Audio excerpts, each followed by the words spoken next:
Thank you, Mr. Chairman, and thank you for coming for the committee. I had one quick question. How many books are overdue? And members specifically, of Congress how many, are the only people what's that? Members of Congress are the only patrons that we have circulate materials to, and we keep records. Would you commit to making that a public record of who owes money to the Library of Congress? And, you don't owe money. I don't. We have appropriations, though. I just think it would be a good revenue thing. So, but well, anyway, in all seriousness, thank you. I want to talk a little bit about the Veterans History Project. Oh, yes. It's I'm blessed to have almost 1 out of 10 of my constituents as a veteran, and we've been very active in seeking out stories with so much of our military community, Camp Lejeune and New River Air Station, Cherry Point. We've had 3 very successful events, collected over 30 oral histories, 900 minutes of stories. And I just wanted to know, can you give an update or a progress report about, we have so much, I think we're just touching the surface on this. There's so much more work to do.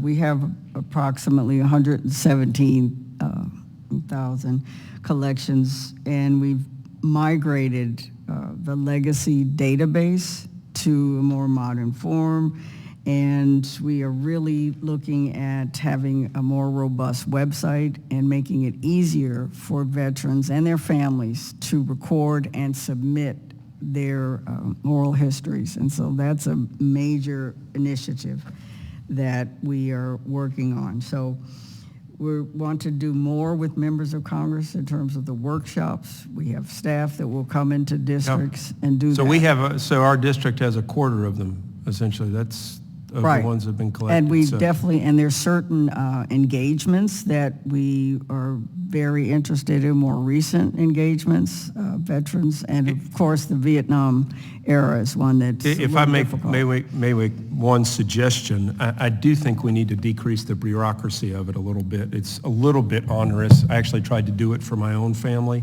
and it made it much too hard. So I do think we need to cut that probably in half. We need more stories. We don't necessarily need 100% of the details. But anyway, but thank you for doing that. We should have 5,000 at this point. We should. So I want to switch things over a little bit to funding for the Library of Congress. And it's my understanding we've gotten donations anywhere between 15 and 25 million over the last couple of years. So I want to dive into a little bit on how the trust fund board works. How do they solicit funds? What type of investors, rather, do we get to invest in a private manner for the Library of Congress? The trust fund board, as you might be aware, is appointed, and the library is not involved in terms of saying who should be on it.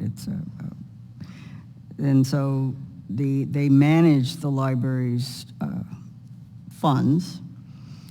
The funds that are raised are mission specific, and they are supplemental to our basic operations. The funds provide opportunities for things that we wouldn't be able to do. And so that's really what the trust fund. How do you interact with them?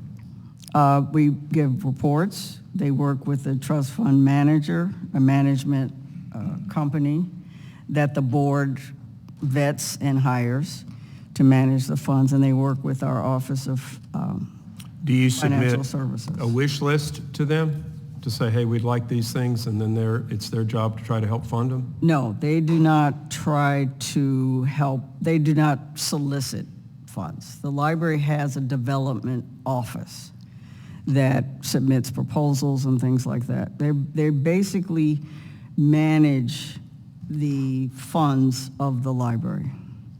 They are not propelling and saying this is what you should raise funds for. Okay.